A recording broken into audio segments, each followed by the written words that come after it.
श्री शिवाय नमस्तुभ्यम। महाराज, आप सभी लोग जानते हैं कि नवरात्रि में सभी लोग अपने घरों में कन्या पूजन करते हैं, कन्या भोजन करवाते हैं। और हमारी कथा में अक्सर इस प्रश्न के बारे में पूछा जाता है कि कन्या पूजन हमें कब करवानी चाहिए, कितनी कन्याओं को बुलवाना चाहिए, कितने साल की कन्याएं बुलानी चाहिए, उनका क्या खिलाएं और भेंट में क्या देना चाहिए, कन्या पूजन कैसे करना चाहिए, सारी अद्भुत जानकारी आपको इस वीडियो में हम देने वाले हैं।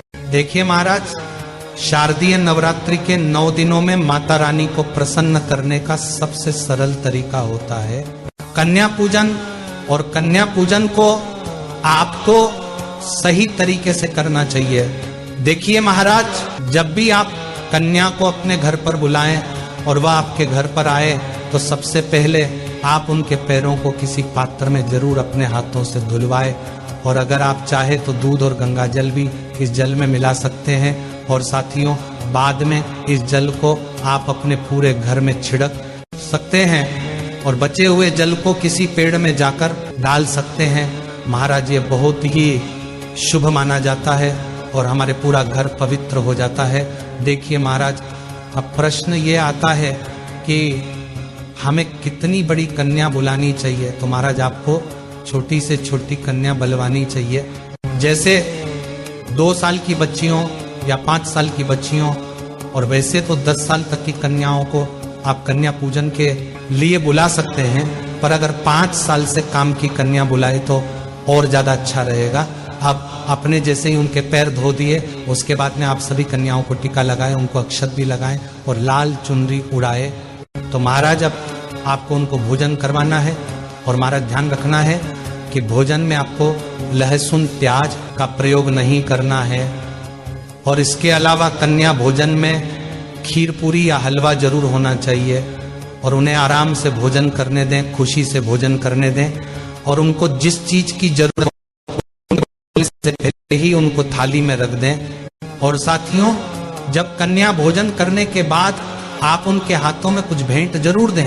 वैसे कुछ अनाज दिया जाता है, आप चाहे तो एक पन्नी में गेहूं या चावल, कोई भी एक अनाज को रखकर सभी कन्याओं को जरूर दें। ऐसा करने से हमारे घर के धन के भंडार भरे होते हैं। और साथ ही में आप कोई फल जैसे केला या सेब फल और कुछ पैसे भी उनके हाथ में जरूर देकर भेजें। मेरे प्रिय साथियों, अब हम बात करते हैं कि आपको कन्या कितनी बुलानी चाहिए। तो देखिए, वैसे आपको 9 कन्याओं को बुलाना चाहिए और साथ में एक छोटे लड़के को भी जरूर बुलाना चाहिए, जिसको हम लंगागुर बोलते हैं। और इस चीज का थोड़ा ध्यान रखना है। और साथ में जब भी आपके घर से कन्या जा रही हो, आपको उनसे ये जरूर बोलना कि बेटा आते रहना, कल वापस आ जाना। और साथियों, आप ऐसा ध्यान रखना कि जब आपके घर से जाएं तो बहुत खुश होकर जाएं, कोई भी कन्या दुखी होकर ना जाए। और जब कन्याएं आपके घर से जा रही हो तो आप उनके पैर छूकर आशीर्वाद जरूर लें और घर के सभी सदस्यों से भी बोले।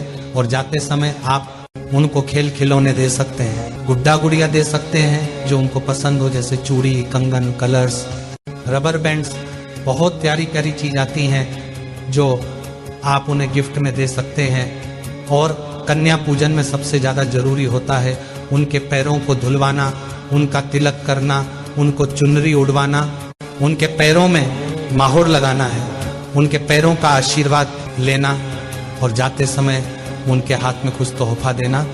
तो साथियों, इन चीज़ों का विशेष रूप से ध्यान दें। और महाराज, हम तो ऐसी ही आशा करेंगे कि आपकी यह नवरात्रि बहुत ही ज़्यादा खास रहे।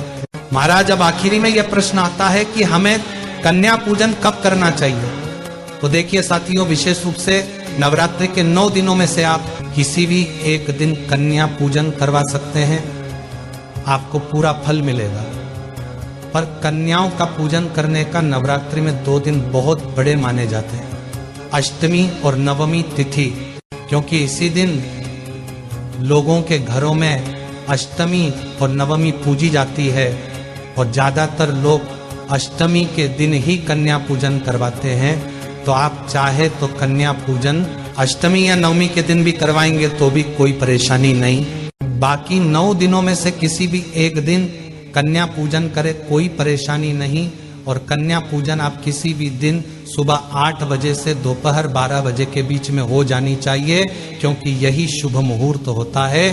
तो महाराज अब हम आशा करते हैं कि आपको आपके सभी प्रश्नों का जवाब कन्या भोजन से जुड़ा हुआ मिल गया होगा।